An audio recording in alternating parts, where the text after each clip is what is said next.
मोहब्बत या रसूल अल्लाह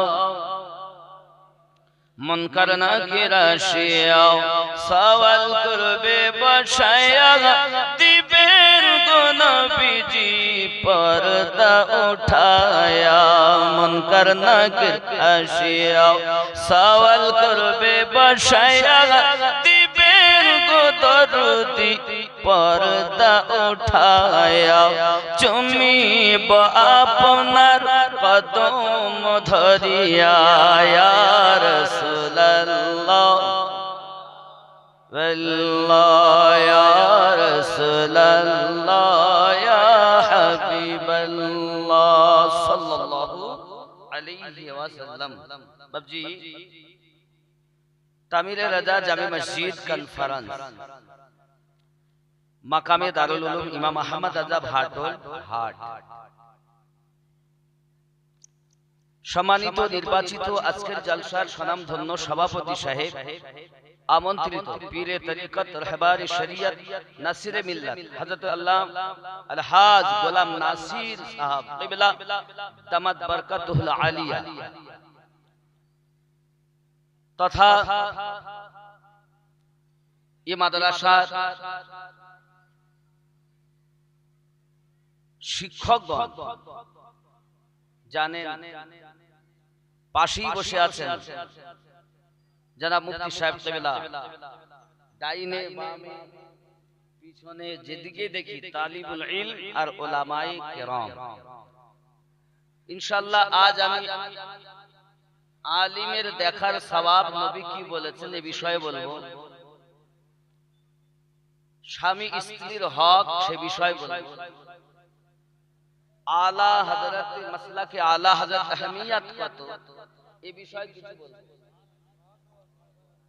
পিতা মাতার হক এ সম্পর্কে বলবো। এই চারটি বিষয় আজ আলোচনা হবে। যে সব উলামায়ে কেরাম দারুল উলুম আহমদ দাদা ভাটল হাট মাদ্রাসার শিক্ষক শিক্ষা দিচ্ছেন, আল্লাহ পাক এই উলামায়ে কেরাম মুফতিয়ানে আযম হাফিজ কোরআন সকলের হায়াতে বরকত দান করুক, সবাই বলি আল্লাহুম্মা আমিন। আর এই মাদ্রাসা থেকে শুধু আলিম নয়, জ্ঞান অর্জন করলে আলিম হয়, পাশাপাশি আশিকে রাসূল এই মাদ্রাসা থেকে বার হোক এই দোয়া করুন।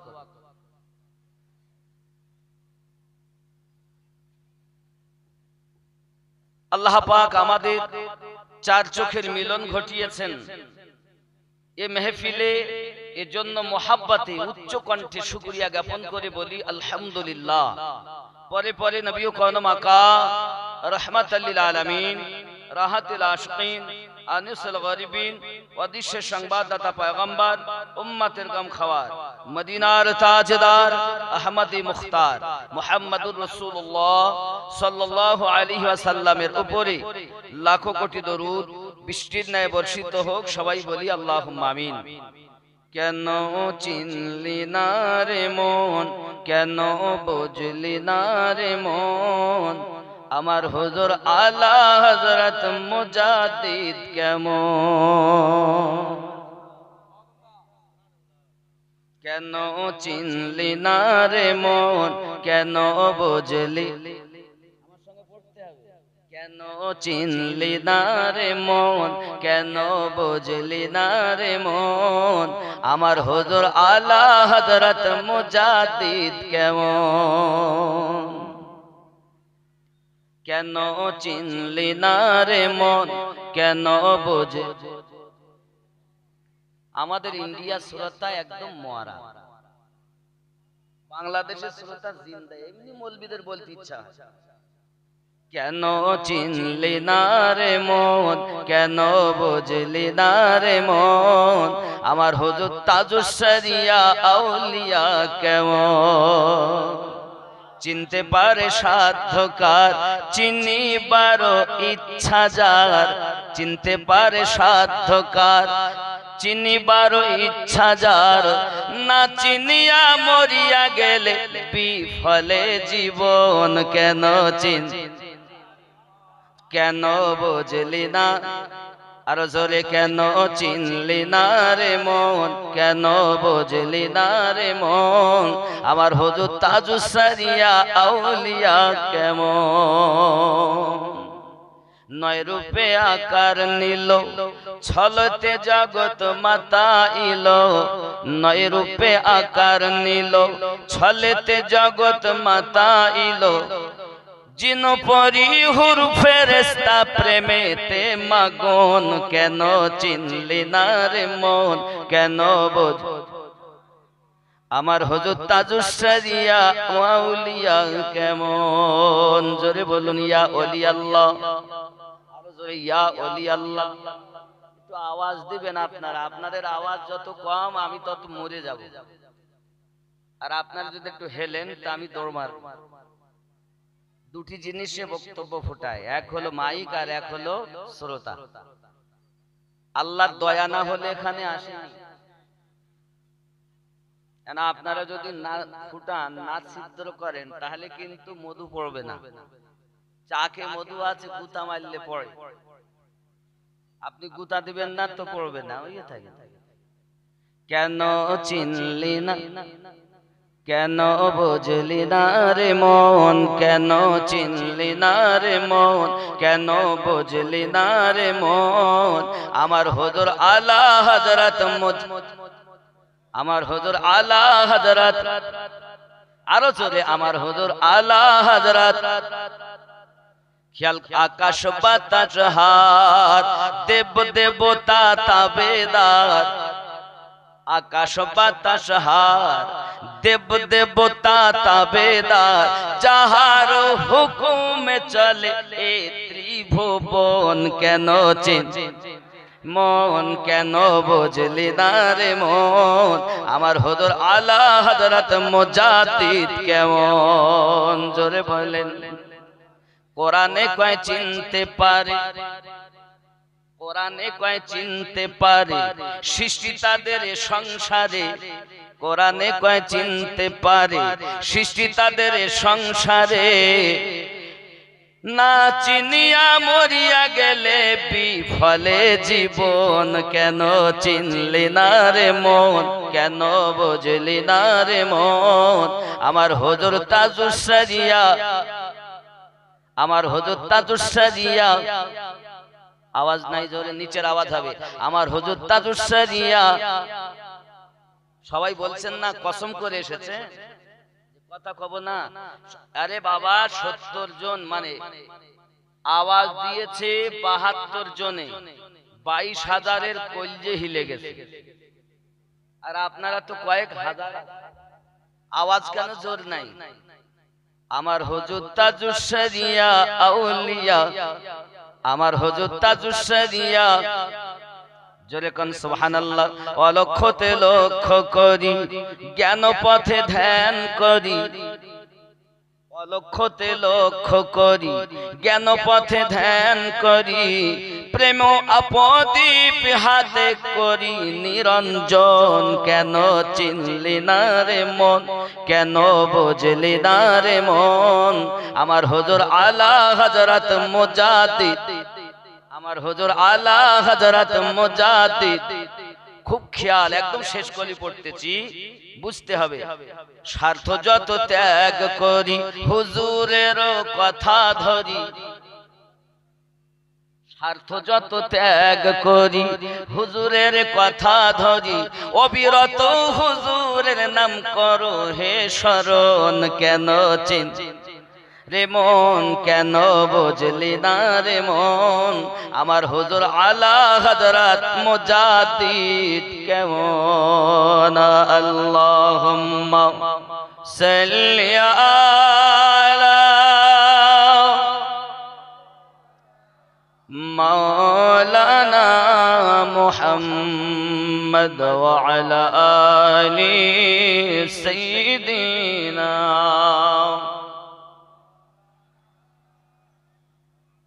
সাল্লাল্লাহু তাআলা আলাইহি ওয়াসাল্লাম। আল্লাহ পাক রব্বুল ইজ্জাত বলেন পড়ো সূরা আলার 1 নম্বর আয়াত, ইকরা বিসমি রাব্বিকাল্লাযী খালাক। বাবজি, আল্লাহ পাক যে আয়াত প্রথমে নাজিল করেছেন আমাদের নবী পাকের উপরে, সেটা শিক্ষার কথা বলছেন। কি বলছেন? শিক্ষার কথা। কি? পড়ো। আর আমরা এখন সন্তানদেরকে না পড়িয়ে কাজ করো। আল্লাহ বলছেন পড়ো, আর আমরা বলছি কাজ করো। এখন এই জগতে পড়া রব্বে করিম তার হাবিবের উপরে নাজিল করেছেন সর্বপ্রথম 5টি আয়াত, তার মধ্যে এটি একটি। শিক্ষার কথা। নবী দো জাহান সাল্লাল্লাহু আলাইহি ওয়াসাল্লাম বলেন, ইলম দ্বীন শিক্ষা করা হর মুসলমানের উপরে ফরজ। নর এবং নারী, যদি চীন দেশেও যেতে হয় তবুও যাও, ইলম হাসিল করো। ইলমের ফজিলাত কত! একজন সাহাবী এসে জিজ্ঞাসা করতেন, হুজুর, আলিমের দাম বেশি না আবিদের দাম বেশি? আলিমের দাম বেশি না আবিদের দাম বেশি? নবী দো জাহান সাল্লাল্লাহু আলাইহি ওয়াসাল্লাম বললেন, একজন আলিমের দাম আবিদের তুলনায় 1000 গুণ বেশি। কারণ আলিমের হাতের কলম থেকে কালি যখন বার হয়েছে, সেই কালি দিয়ে রাসূল করিম এও বলেছেন, একজন শহীদের থেকে কিয়ামতের দিন, যেদিন শহীদের একটি পাল্লা থাকবে খুনের বদলা, আর আলেমের হাতের লেখা কলমের কালি একদিকে থাকবে, এ দুটিকে যখন ওজন করা হবে, তো আলেমের কলমের বার হওয়া কালির মূল্য বেশি হবে শহীদের রক্তের থেকেও। বুঝতে পারছেন আমার কথা? কারণ আলিমের হাত থেকে যখন কলমের কালি বার হয়, আর দৌলাতুল মাক্কিয়া তৈরি হয়।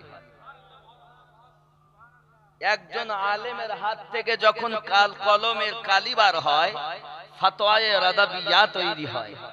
একজন আলেমের হাত থেকে কলমের কালি যখন নির্গত হয়, কানজুল ঈমান সমাজের কাছে তুলে দেয়। সুবহানাল্লাহ। বেশক নারে তাকবীর, नारे तकबीर, नारे रिसालत, मसले के आला हजरत, जश्ने दस्तारबंदी, जश्ने दस्तारबंदी, नारे तकबीर। आलिम नबी पाक बोलें, अल उलामाउ वारासातुल अंबिया। आलिम हलो आमी नबीर बंधु। केउ जोदि आलिम के আলিমের সাথে মুসাফা করে, গয়া আমি নবীর সঙ্গে সে মুসাফা করেছে। কেউ যদি আলেমকে দেখে, তাহলে সে আলেমকে দেখিনি, আমি নবীকে দেখেছি। আলিমের জিয়ারাত করা, নবী পাক বলেন আমাকে দেখার সওয়াব। কোন আলিম? নবী বলেন আমার ওয়ারিস, আমার বন্ধু, আমার ওয়ারিস। ওয়ারিস বলতে মনে করেন মুফতি সাহেবের 5টি সন্তান, উনি যদি ইন্তেকাল করেন, ওনার সম্পত্তি কারা পাবে? ওয়ারিসগণ পাবে, ওয়ারিসরা পাবে। ওয়ারিস তো সন্তানেরাই। ওনার বিবি, ওনার অর্ধাঙ্গিনী, সে কিছু মূল্য পাবে। তো ওয়ারিস বলতে গেলে আমার নবী পাকের ওয়ারিসগণ উলামায়ে কেরাম। নবী পাক তো 50 বিঘে জমি রেখে যাননি যে আমার উম্মত তোমরা ভাগ করে নাও। নবী পাক তামাম দুনিয়া দিয়ে গিয়েছেন উম্মত তোমরা ঘুরে বেড়াও। কিন্তু ওয়ারিসেরা কি পাবে? ওয়ারিস যারা হবে তারা পাবে। কারা ওয়ারিস? জমি রেখে যাননি, জামা রেখে যাননি, রেখে গেছেন কি? আল্লাহর পথের খোরাক, দিলের খোরাক। এই খোরাক যার মধ্যে আছে সে হলো আলিম। আমরা যাকে আলেম বলি, মিজান, মুনসাফ, নুহমির, হেদায়েতুন নূর, কাফিয়া, সারে জামি, মিশকাত, এমনি করে আপনার সিলেবাস শেষ, সহিহ বুখারী পড়লো, মাথায় পাগড়ি দিল, आलिम है। लेकिन आपको सोचना चाहिए,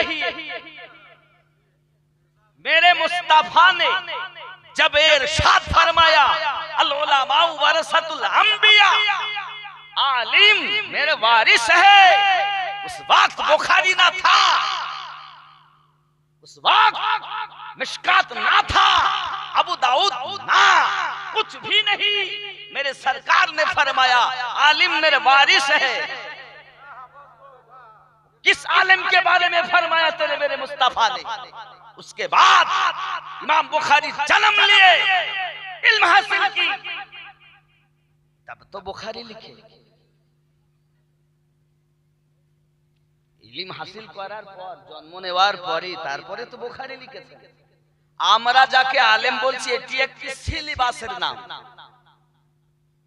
सच्चा आलिम के गुनियाती तालिबिনের ভিতরে গৌসে আজম ইরশাদ করেন আলিম তিন প্রকারের। হানাফি মাযহাবের গ্রন্থ রদ্দুল মুখতারের ভিতরে উল্লেখ করা হচ্ছে আলিম তিন প্রকার। মুফতি সাহেব, আলিম তিন প্রকার। কয় প্রকার? এক নাম্বার আলিম খাঁটি আলিম, কিতাব পড়ে আমলও করে। এই আলেম যদি কোন গ্রামে যায়, তার কদমের বিনিময়ে মুর্দা ব্যক্তির 40 দিনের কবরে আযাব মাফ হয়ে যায়। आलिम है, इल्म तो है लेकिन আমল नहीं। মেঘ আকাশে প্রচুর হয়েছে, এক ফোঁটা বৃষ্টি হলো না। ইলম আছে, আমল নাই। আমল বিহীন ইলম তমন, বৃষ্টি বিহীন মেঘ যেমন। কথা কি বুঝতে পারছেন? আমি হয়তো আলেমের এতটাই করব না, আমি বলবো আপনাদের সঠিকভাবে, কারণ আমি যেভাবে এখন এগুলো আমার দেওয়া হয়েছে পাঠের জন্য আমি বলছি। তবে সবাই তো সব জিনিস বোঝে না, উলামায়ে কেরামরা সবই জানে। আমি খালি সেগুলো স্মরণ করিয়ে দিচ্ছি। আমার এতটা জ্ঞান নেই যে আমি আপনাদের জ্ঞান দেব। উলামাদের জন্য স্মরণ করিয়ে দিচ্ছি, ওই পেজটা সঙ্গে সঙ্গে মনে রাখবেন। আর আম পাবলিকের জন্য আমি চেষ্টা করছি আলেমের আহমিয়তকে বোঝা। 2 নাম্বার আলেম কিতাব পড়ে আমল করে না। 3 নাম্বার আলেম আমল করে কিতাব পড়ে না। এই 2 আর 3 এই আলেমে ভরপুর। কত আলেম নেবেন? মসজিদে ইমামতি করে, পরে বউ নিয়ে চলে গেছে, যায়নি? যায় কি যায় না? কত আলেম নেবেন? শুক্রবারে বাড়ি যায়, জুমার নামাজ পড়িয়ে, পরে হয়তো 2 দিন পরে নইলে পরে বৃহস্পতিবারে এসে নামাজ ধরে মসজিদে। হুজুর আপনি আসলেন না বৃহস্পতিবার, আমার সন্তানের বিশাল শরীর খারাপ, আমি যেতে পারলাম না। ফলে মাত্র কিছু না। কত আলেম নেবেন? মিথ্যা কথা বলে। নবীর ওয়ারিস কখনো মিথ্যা বলতে পারে? নবীর ওয়ারিস কখনো সুদ খেতে পারে? নবীর ওয়ারিস কখনো জিনা করতে পারে? এখনো পর্যন্ত তোমার চোখ ঠিক হলো না, মোবাইলে পড়ে পড়ে তুমি নোংরা গুনহার কাজ করতেছো, নিজেকে ওয়ারিস বলে দাবি করতেছো।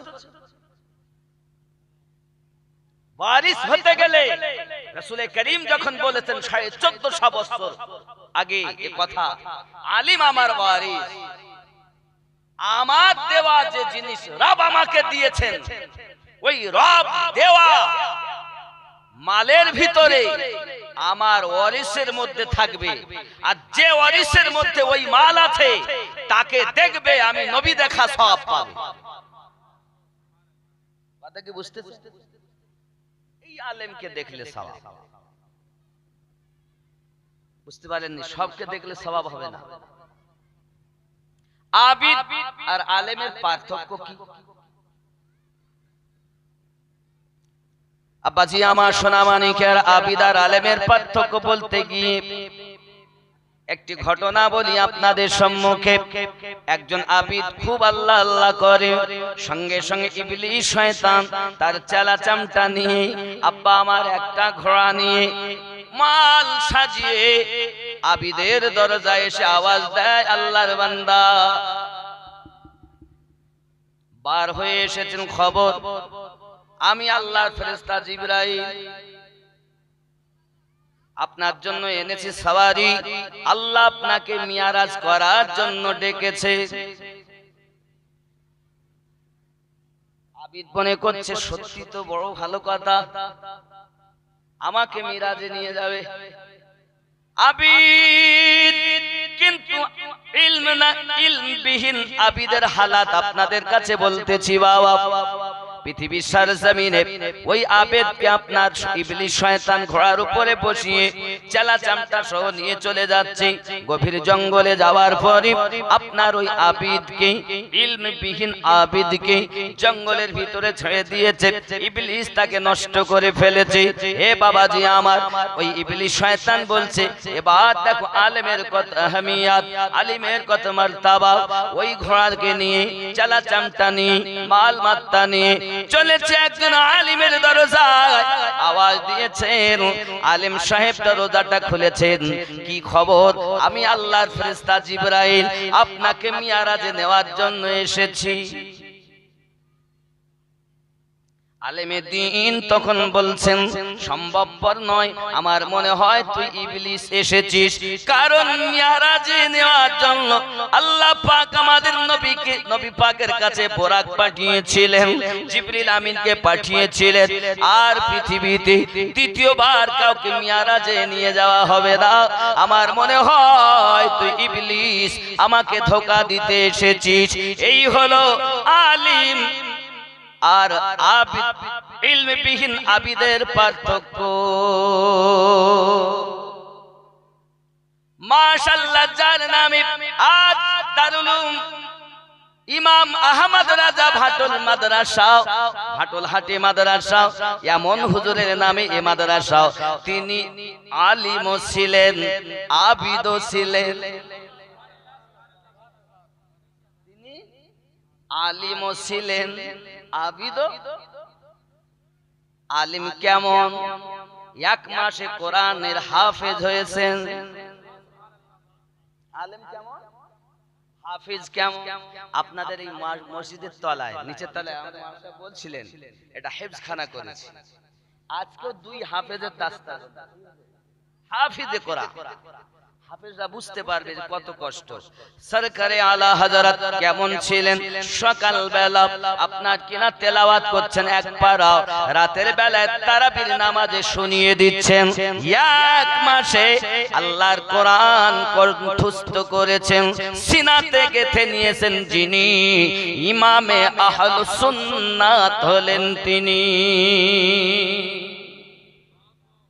শুধু এতটুকুই নয়, ইমাম আহমদ রাজা খান ফাজলে বেরেলভী রাদিয়াল্লাহু তাআলা আনহু এমন আল্লাহ পাকের আবিদ ছিলেন।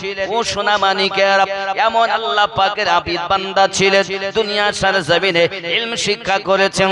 ইলমের ব্যাপারে বলা হয়েছে বাবা 6 বছর বয়স যখন আমার আলা হযরতের, তখন তিনি 6 বছর বয়সে ঈদে মিলাদুন নবীর উপরে 2 ঘন্টা ওয়াজ করেছেন।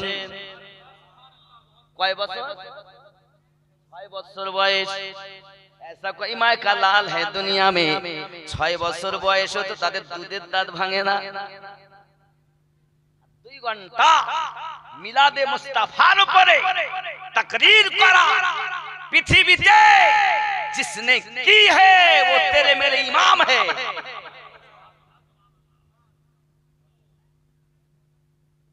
শুধু কি এতটুকু নাকি বাবা? 8 বছর বয়সে উনি ইলমিন নাহুর উপরে 2 খণ্ডে সারা লিখেছেন। পাদটিকা যার নাম, যিনি উপহার দিয়েছেন ইলমিন নাহুর উপরে, 8 বছর বয়স তখন।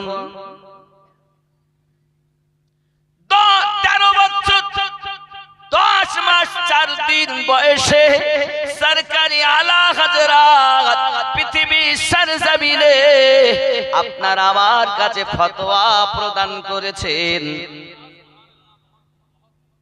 10 বছর 4 মাস 10 দিন বয়সে উনি লেখাপড়া সমাপ্ত।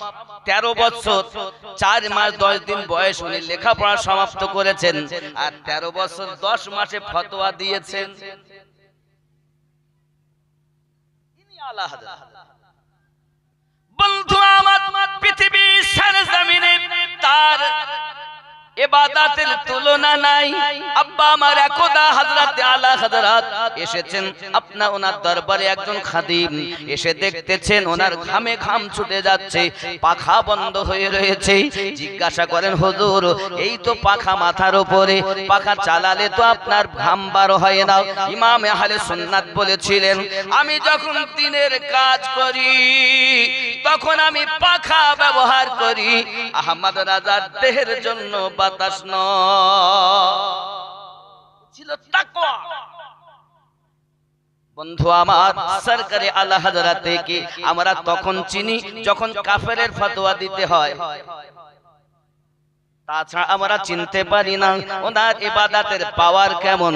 চলে যাচ্ছেন তিনি হজ মোবারকায়। আব্বা আমার, দুশমনে নবী পাকে এমন একজন ব্যক্তির কিতাব হাতে করে নিয়ে দেখেন কিতাবটা যেন দুশমনীতে ভরা, সঙ্গে সঙ্গে ফেলে দিলেন সাগরে। কিতাব ফেলে দেওয়ার পরে ওই জাহাজের ভিতরে গন্ডগোল শুরু হয়ে গেল। আপনি আমার কিতাব ফেললেন কেন? কিতাব দ্বিতীয় কিতাব কিনে নিও, টাকা লাও। না, দ্বিতীয় কিতাব নেব না, ওটাই নেব। সরকারি আলা হযরত ওই জাহাজের উপর থেকে হাত লম্বা করে পানির নিচে থেকে কিতাব তুলে দিলেন।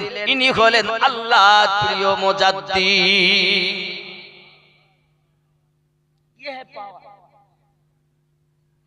আবু জাহেল গর্ত করেছেন নবীকে মার। আল্লাহ পাকের দয়া, আমার আপনার নবী রাস্তা দিয়ে যাচ্ছে না, নামাজ পড়তে যাচ্ছেন না। আবু জাহেল যে খুললো সেই ভুলে গেল, সে যেতে গিয়ে কুয়াতে নিজে পড়ে গেল। পড়ে যখন গেল, উপায় তো নাই বাবা, কি হবে? এমন করে চিন্তা ভাবনা, কোনো তো উপায় নাই। ওখান থেকে চিৎকার মারে, কারণ আবু জাহেল বলেছিল মুস্তাফা যখন পড়ে যাবে চেঁচামেচি করবে, চেল্লাবে, খবরদার তাকে যেন কেউ উঠাবে না। সে যদি মারা যায় তাহলে আমাদের পৌতলিক ধর্মটা বেশি জোরদার করা যাবে। এই জন্য তার ডাকে সাড়া দেবে না। পড়ে গেলেই ভালো, মারা গেলেই ভালো। জোরে বলুন না উযুবিল্লাহ। বন্ধুরে, নিজে যখন কুয়ায় পড়ে গেল, সবাই কানে আওয়াজ ভেসে আসছে। আওয়াজটা তো মুস্তাফার আওয়াজ নয়, আওয়াজটা তো আব্দুল্লাহর বেটার নয়, আওয়াজটা তো মনে হয় আমাদের গুরুদেবের আওয়াজ। ভালো করে কান করে শোনে, সত্যি তো গুরুদেবের আওয়াজ। ছুটে ছুটে তারা কুয়ার কাছে গেছে, গিয়ে দেখে গুরুদেব পড়ে রয়েছে। ওগো গুরু, এ কাজ হলো কেমন করে শুরু? পরে শুনিস, আগে তোল, দম বন্ধ হয়ে যাচ্ছে। তারা রশি আনে, দেয় আধা কম, বলে ভালো করে লিয়ে, আবার নিয়ে এসে এক গোছা ফিট করে, আবার আধা কম, আবার আনে, আবার কম। যত রশি আনে, রশি জোড়া দেওয়ার পর আবু জাহেলের হাতে ফেলাতে পারে না, আবু জাহেল ধরতেও পারে না। আমার আল্লাহ বলেন আমার নবীর দুশমন দুশমনি করেছিস, আমি আল্লাহ পাক তিনটি জিনিসের হেফাজতের দায়িত্ব নিয়েছি। এক হলো আমার ঘর বাইতুল্লাহ, আর এক হলো আমার কোরআন কালামুল্লাহ, আর এক হলো আমার বন্ধু হাবিবুল্লাহ। সুবহানাল্লাহ, সুবহানাল্লাহ। পারবি না পৃথিবীর জমিনে কেউ আমার হাবিবের ক্ষতি করতে পারবি না। দুনিয়ার কোন মানুষ আমার নবীর হেফাজতকারী নয়। আমার নবীর হেফাজতকারী যিনি, তিনি আমাদের রব, তিনি হলেন রব্বুল আলামিন। হেফাজত করেন যার, তিনি রাহমাতাল লিল আলামিন। সুবহানাল্লাহ, বহুত খুব। সুবহান जवाब है ना इनका जवाब है, वो भी बेमिसाल, वो भी ला शरीक है, ये भी बेमिसाल है। वो बनाने में बेमिसाल है, ये बनने में बेमिसाल है। एरा मासूम महबूब मुहीब में नहीं मेरा तेरा। সুবহানাল্লাহ। ঠিক না? যা নবীর তাই রবের, যা রবের তাই মুস্তাফা। এইটা ওনার, এইটা আমার, এরকম নয়। যাহা আছে সব ওনার। এই জন্য বলতে হয় নূরে হক কি জলবों ने दिल को जगमगा डाला, मुस्तफा की आमद ने मुस्तफा की आमद ने कुफ्र को मिटा सुबहानल्लाह, सुबहानल्लाह। नूरे हक की जलवों ने। জোরে বলো, আর জোরে হবে না, আর একটু জোর হবে না। আব্বা আমার, আপনাদের আওয়াজ না হলে আমার এদিকে উঠবে না, বুঝতে পেরেছেন? আমার খুব বড় মুশকিল। আমার দিতে হবে না, আমি পাগলা লোক। माशाअल्लाह, हम खुश। नूरे हक की जलवों ने दिल को जगमगा डाला, मुस्तफा की आमद ने कुफ्र को मिटा डाला, नूरे हक की जलवों ने उठ गया कलम जब भी मेरे आला हजरत का, उठ गया कलम जब भी मेरे आला हजरत का, नजदियों की साजिश को खाक में मिटा डाला। सुबहानल्लाह, या रसूल अल्लाह, या रसूल अल्लाह। जिंदाबाद, जिंदाबाद, जिंदाबाद। अल्लाहु अकबर। नूरे हक की जलवों ने थर थरा गए सारे, थर थरा गए सारे, खौफ से हुए लरसा, एक नन्हे असगर ने करबाला हिला डाला। सुभान अल्लाह। नूरे हक की जलवों ने। जोरे बोलो सुभान अल्लाह। আবু জাহেল পেরেশান, আরে কি ব্যাপার, পৌঁছাতে পারছিস না কেন? চেষ্টা কর, চেষ্টা করে কিন্তু কাজ হয় না। যত দেয় তত কম, যত দেয় তত কম। খেলা কার? আল্লাহ খেলা। যতই চেষ্টা কর হবে না। আবু জাহেল বলতেছে তোরা পারবি না আমাকে তুলতে, যাকে ফেলার জন্য গর্ত করেছিলাম তার কাছে গিয়ে ক্ষমা চা আর বল যে আমাদের গুরুদেব কুয়ায় পড়ে গেছে। আবু জাহেল ভালো করেই জানে যে মুস্তাফা ছাড়া আমার উপায়। আব্বাজি আমার সোনা মানিকেরা, তারা দলে দলে ছুটেছে। ওগো মুস্তাফা, উম্মতের দরদি, উম্মতের কান্ডারি, উম্মতের কষ্ট নবী সহ্য করতে পারেন না। সব থেকে বেশি উম্মতের কষ্টে যিনি কেঁদেছেন, পাবন কাঁদতেছেন, তিনি হলেন আমাদের নবী। ওনার কাছে গিয়ে যখন এই সংবাদটা দেওয়া হয়, আমার আল্লাহর হাবিব হিংসা মনে নয়, মায়ার মনে কোটি কোটি পায় চলতে আরম্ভ করেছেন। কুয়ার নিকটে যখন গেলেন, গিয়ে বলতে দেন কলেমা পড়ুন, মুস্তাফা আমাকে আগে উপরে তুলুন।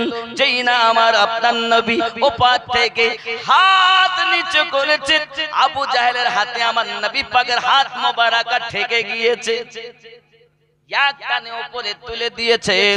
আমি বলতে চাচ্ছি এটা নবী পাক উপর থেকে হাত লম্বা করলে দুশমনকে উঠিয়ে যে উপরে তুলে দেন, আর আমার নবীর ওয়াফাদার নবীর ওয়ারিসের হাত জাহাজের উপর থেকে পানির দিকে দিলে পানির নিচে যাওয়া কিতাব উপরে তুলে দেন। এনারাই হলেন ওয়ারিস। আমরা আমাদের তো মুসলমান বলতে লজ্জা, আলেম তো দূরে। আব্বাজি আমার সোনা মানিকেরা, কলেমা পড়লে ভালো হতো। আবু জাহেলের নসিবে তো কলেমা নাই। আবু জাহেল বলছে তোমরা জানো চেষ্টা করেছো? হ্যাঁ করেছি। এত রশি দেওয়ার হাতে পৌঁছানো করেছি, হাতে ঠেকাতে পেরেছো না? যদি হাতে না ঠেকে, যেখানে রশি পৌঁছায় না হাত পৌঁছে যায়, কারণ ওই হাতটা আমার নবীর হাত, হাকিকাতে হাতটা আল্লাহর কুদরতি হাত। আল্লাহ পাক বলেন ইয়াদুল্লাহি ফাওকা আইদিহিম, সূরা আল ফাতহ আয়াত নাম্বার 10। আল্লাহ পাক জানাচ্ছেন ইয়াদুল্লাহি ফাওকা আইদিহিম, আপনার হাতের উপরে আমি আল্লাহ পাকের কুদরতি হাত। যুবকের শরিয়াতে নবী পাকের হাত, হাকিকতে ওটাই আমার আল্লাহ পাকের হাত। আল্লাহ হাত থেকে পাক ও পবিত্র, স্থান থেকে পাক ও পবিত্র, জন্ম থেকে পবিত্র। জন্ম নিয়েছেন যিনি মুস্তাফা, তিনি জন্ম নেননি যিনি, রব হলেন তিনি। হাত দেখা যায় না যার, রব হলেন তিনি। আব্বা আমার দেখা যায় যার, জানে রহমত দুনিয়ার হলেও প্যার। খেয়াল করতে হবে সদা সর্বদা ওই নবী আমাদের শিক্ষা দিয়েছে পৃথিবীর সরজমিনে, ও আমার উম্মতানেরা তোমরা তোমাদের পিতা মাতাকে খেদমত করো। একজন সাহাবী এসে হাজির, ইয়া রাসূলুল্লাহ ইয়া হাবিবাল্লাহ। আবু হুরায়রা রাদিয়াল্লাহু তাআলা আনহু বর্ণনা করতেছেন, নবী পাকের কাছে একজন গোলাম এসে হাজির, ফাদাকা বি উম্মিহি, ইয়া রাসূলুল্লাহ ইয়া হাবিবাল্লাহ, পৃথিবীতে আমার সবথেকে হক কার উপরে? আমার নবী বলেন তোমার মায়ের উপরে। আবার একজন এসেছেন, আবার প্রশ্ন করতেন হুজুর, তারপরে নবী আমার বলেন তোমার মায়ের। আবার হুজুর তারপর নবী বলেন মায়ের। আবার জিজ্ঞাসা করলেন, নবী আমার বলেন তোমার পিতার। নবী জানাতে চেয়েছেন মায়ের কদমের নিচে জান্নাত, বাপ হলো জান্নাতের দরজা। ও জওয়ান যুবকেরা, মাকে কষ্ট দিও না, আব্বাকে কষ্ট দিও না। আমার নবী পাক সাল্লাল্লাহু আলাইহি ওয়াসাল্লাম সহিহ মুসলিমের ভিতরে জানিয়েছেন, আমার নবী মিশকাতের ভিতরেও জানিয়েছেন, পিতামাতার হক সম্পর্কে আল্লাহর হাবিব বলেন, কোন সন্তান যদি সকালবেলা উঠে মায়ের দিকে মায়ের নজরে তাকায়, ইনি আমার গর্ভে ধারিনী মা, ইনি আমার গর্ভে ধারিনী জননী মা, মায়ের নজরে যদি তাকায়, কবুল হজের সওয়াব তার নামায় আমলে লিপিবদ্ধ হয়। কি হয়? মা বাপের কথা মতো যে জন চলে না, আল্লাহ নবীজির দিদার সে জন পাবে না। হায় রে আল্লাহ নবীজির দিদার সে জন পাবে না। মা বাবা অতি আপন, দিন থাকিতে করো যতন, দুই কথার সাথী পাইয়া ভুলে যেও না। আল্লাহ সেজন পাবে না। মায়ের খেদমত নাই, বিবি পেয়ে মা ভুলে গেছে। রাসূল করিম সাল্লাল্লাহু আলাইহি ওয়াসাল্লাম মুসলিম শরীফে বলেছেন, যদি মা আর বাপকে তোমরা বুড়াপা হালাতে পাও, দুইজনের একজনকেও যদি পাও, আর জান্নাত যদি কামিয়ে না নিতে পারো, তার জন্য বড় আফসোস, তার জন্য বড় আফসোস। যুবক, মা আমাদের ঘরে, বাপ আমাদের ঘরে, না আমরা মায়ের দিকে খেয়াল করি, না আব্বার দিকে করি। আমাদের হালাত অন্য, পরিবেশ অন্য। জওয়ান যুবক আমার সোনা মানিকের, উপায় নাই গোলাম হোসেন, আব্বা এবং মায়ের কদর জানো। বিবি গেলে বিবি পাওয়া যাবে, মা গেলে মা পাওয়া যাবে না। এই সোনা মানিকের, হযরত আলী কারামাল্লাহু যুলকানি ইমাম হাসান পাক হোসেন পাককে নিয়ে খানায় কাবা তওয়াফ করতে গেছেন। হঠাৎ করে দেখা যায় একজন ব্যক্তির পা গুলো আপনার বেঁকা, হাত বেঁকা, খানায় কাবার নিকটে বসে বসে রোনাজারি করতেছে, খুব জোরে কান্না করতেছেন। মাওলায়ে কায়নাত বলেন, কেন কাঁদো? ব্যাপারটা কি? কিসের জন্য কাঁদো বলো? হঠাৎ করে আপনার কিনা সেই পথিক, সেই কান্নাকারী বলতেছেন, আমার দুনিয়ায় এমন রোগে ভুগি, ওই রোগের ঔষধ দুনিয়াতে নাই। জিজ্ঞাসা করে, ব্যাপারটা কি? কিসের জন্য কাঁদছো? হঠাৎ করে বলতে আরম্ভ করেছেন, ও মাওলায়ে কায়নাত, আমার পিতা আমাকে বলতেন, বেটা নামাজ পড়তে যা, বাবা মাদ্রাসায় যা, বাবা মসজিদে যা, বাবা বড়দের খেদমত কর। আমার মা বাপের কথা ভালো লাগতো না, আমাকে নামাজে যেতে বলতো, যেতাম না। মাদ্রাসায় যেতে বলতো, আমি যেতাম না। ভালো পথে চলতে বলতো, আমি চলতাম না। আমার পিতা একদিন আমাকে জোর করে বলে, বাবা নামাজ পড়তে যেতে বলি আর তুই শুধু কাজে যাস। আমাকে বকছে, বকাঝকা করছে, যা মসজিদে যা না নামাজ পড়তে। আমার আব্বা যখন আমাকে জোর করে, আমার তখন রাগ উঠে যায়। আমি আব্বাকে এক ধাক্কা দিয়েছি, আব্বা পড়ে গিয়েছে। আমার বাপ খানায় কাবার কাছে এসে আল্লাহর কাছে আপনার কিনা দোয়া করেছে, আল্লাহ আমার বেটা আমার কথা শোনে না, আমি তাকে সৎ পথে চলতে বলি চলে না, আমি তাকে নামাজ পড়তে বলি পড়ে না। আয় আল্লাহ, আমার বেটাকে তুমি শাস্তি দাও। এই কথা আমার বাপ যখন আমার জন্য বদদোয়া করেছে, সঙ্গে সঙ্গে আমার হাতে প্যারালাইসিস হয়ে গেছে, আমার হাত হয়ে গেছে, পা হয়ে গেছে, আমি উঠে দাঁড়াতে পারি না, হাত সোজা করতে পারি না। আমার বাপের বদদুয়ার ফল, ওগো মাওলায়ে কায়নাত, আমি আমার আব্বার সঙ্গে আমি আমার ভুলটাকে বুঝতে পেরে আব্বার কাছে ক্ষমা চেয়েছি। আব্বা গো, আমাকে ক্ষমা করে দিন, আপনি যা বলবেন তাই করব। নামাজ পড়তে যাব, সৎ পথে চলবো, ভালো কথা বলবো, এমন কথা বলবো না যাতে আপনি অসন্তুষ্ট হন। না আব্বা না, আমাকে মাফ করে দিন। আয় আল্লাহর নবীর সাহাবী আলী, আমি যখন আমার আব্বার কাছে ক্ষমা চাইলাম, আমার পিতা আমাকে ডাক দিয়ে বলে, বাবা আমি তো তোমার জন্য বদদোয়া করেছিলাম খানায় কাবার নিকটে, বাবারে আমি ক্ষমা করলে হবে না, চলো যেখানে দোয়া করেছি ওই খানায় কাবার কাছে তোমার জন্য আমি ভালো হওয়ার দোয়া করব।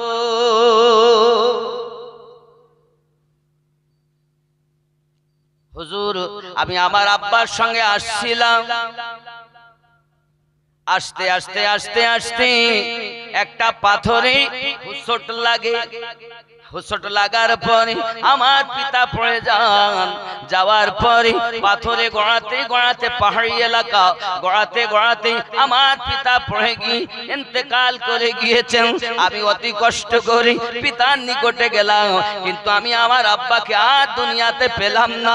হুজুর, অতি কষ্ট করে সেই মরুভূমি, সেই পাহাড়ি অঞ্চল থেকে এই খানা কাবার কাছে এসেছি হুজুর, অতি কষ্ট করে এসেছি হুজুর। আল্লাহর খানায় কাবার কাছে আমি ক্ষমা চাই, আয় আল্লাহ আমাকে মাফ করে দিন। খানায় কাবা ধরে ধরে ক্ষমা চাচ্ছি, কিন্তু কোনো লাভ হচ্ছে না।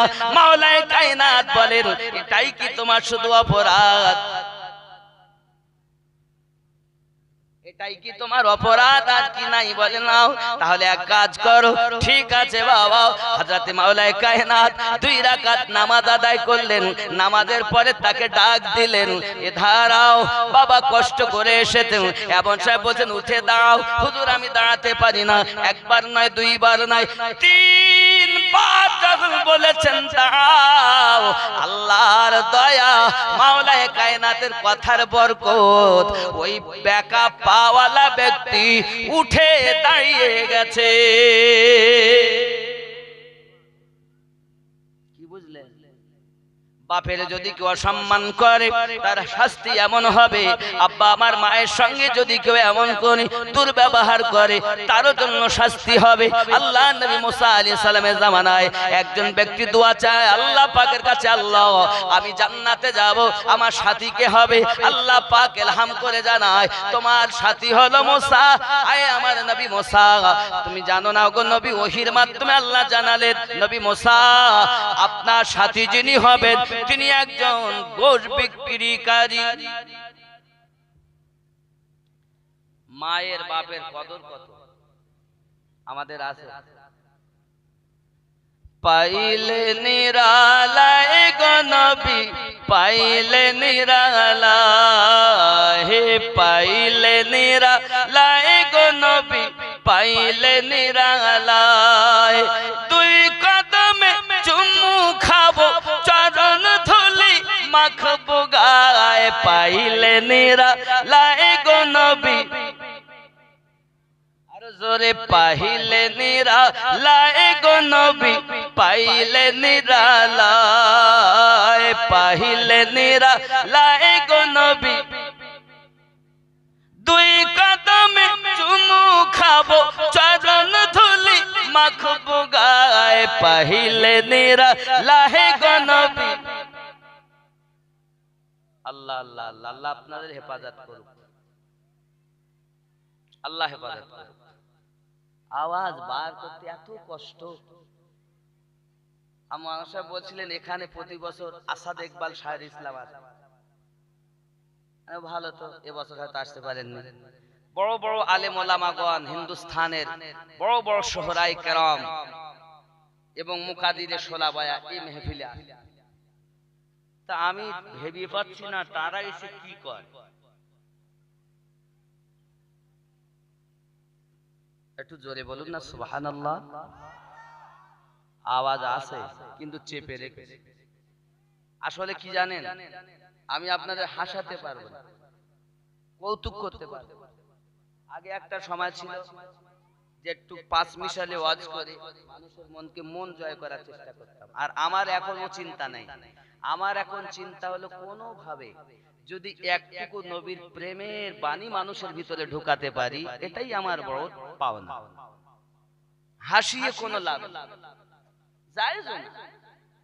আল্লাহ রাসূল বলেন হাসি হারাম, হি হি হো হো খি খি, এই 3 প্রকারের হাসি হারাম। মুস্কি হাসি সুন্নাত। মুস্কি হাসো। আল্লাহর হাবিব যখনই কথা বলতেন মৃদু হাসতেন, আর দাঁতটা সামনে বেরিয়ে যেত তো পূর্ণিমার চাঁদের থেকে আলো বার হতো। এত সুন্দর। আচ্ছা বাবা, স্ত্রী কেমন স্বামী জানে, আর স্বামী কেমন, ঠিক না ভুল? আল্লাহর হাবিবের সাহাবায়ে কেরামদের মধ্যে আলোচনা হচ্ছে। একজন বলছে, তারা আলোচনা করে কে ভালো সব থেকে। একজন বলছেন আমি ভালো। কেন, আপনি কি করেন? আমি ইসলামের জন্য কত যুদ্ধ করেছি। আর একজন বলছেন না, তোর থেকে আমি বেশি ভালো। তুই কি করিস? আমি প্রতিদিন তাহাজ্জুদ নামাজ পড়ি। আরেকজন উঠে দাঁড়িয়েছেন, আমি তোর থেকে ভালো। তুই কি করিস? আমি সব থেকে বেশি দান করি। সুবহানাল্লাহ।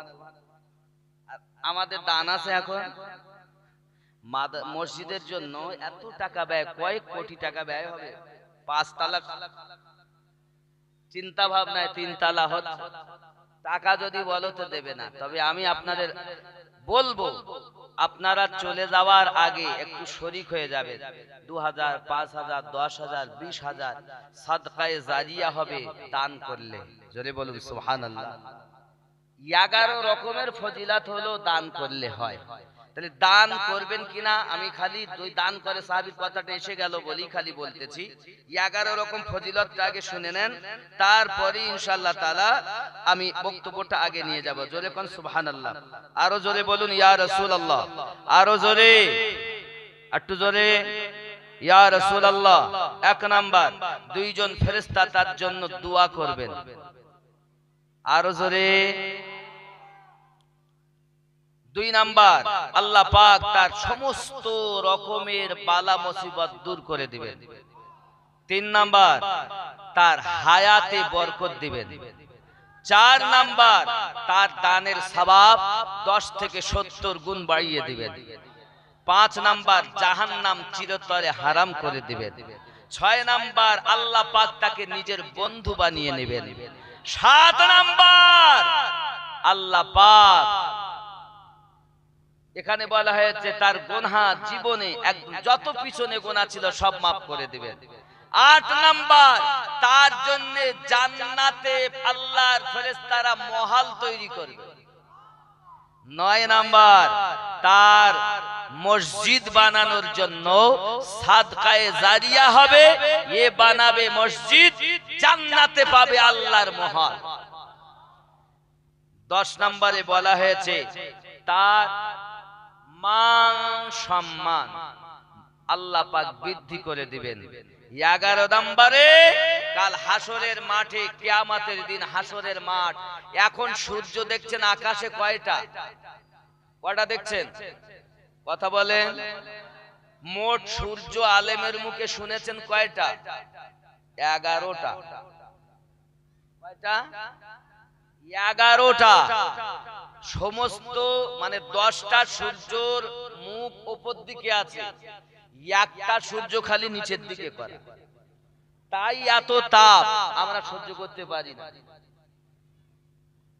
কোটি কোটি বছরের রাস্তা বাবা, এত উপরে আছে সূর্য, তাই তাপ সহ্য হয় না। হাসরের দিন ওই সূর্য থাকবে মাথার আধ হাত উপরে, একটা হবে না, 11টাই থাকবে, তাও নিচের দিকে। খেয়াল করে ওই হাসরের মাঠে মাথার মগজগুলো চাল ফোঁটা মতো টগবগ করে ফুটবে, নাক দিয়ে, কান দিয়ে, গাল দিয়ে ঘিনুগুলো পড়বে, মগজগুলো পড়বে। কারু ঘাম হাঁটু পর্যন্ত, কারু ঘাম কোমর পর্যন্ত, কারু বুক পর্যন্ত, কেউ আবার সাত রাতে থাকবে, এত ঘাম হবে। জমিন হবে তামা, দুনিয়ার আগুন দিয়ে 40 বছর ধরে জ্বালালে যত তাপ হবে সেরকম তাপ হবে এই তামার জমিন। ওই সময় দানকারী ব্যক্তি আরশের ছায়া নসিবে হবে। আরো জোরে। 11 রকমের ফজিলত দানকারীর নসিবে নবী পাক বলেছেন। এবার আপনি চিন্তা করবেন দেব কিনা। সাদকায়ে জারিয়া এটাও নেক্সট সন্তান রেখে যাওয়া। সাদকায়ে জারিয়া আপনি কিতাব লিখে গেলে এটাও সাদকায়ে জারিয়া। একটি কুয়া করে গেলে বা টিওয়াল বসিয়ে গেলেন জনগণের স্বার্থে, এটাও সাদকায়ে জারিয়া। কিন্তু তার মধ্যে উত্তম এটাই আল্লাহর ঘর মসজিদ বানানো। জোরে আল্লাহর নবীর ঘর মাদ্রাসা বানানো। বলুন না সুবহানাল্লাহ। এখন কত টাকা কত দিকে দেই, আল্লাহর ঘর তার জন্য দেব। আল্লাহ পাক আপনার ইহ জগত লাভ করাবেন, পর জগত মঙ্গল করাবেন।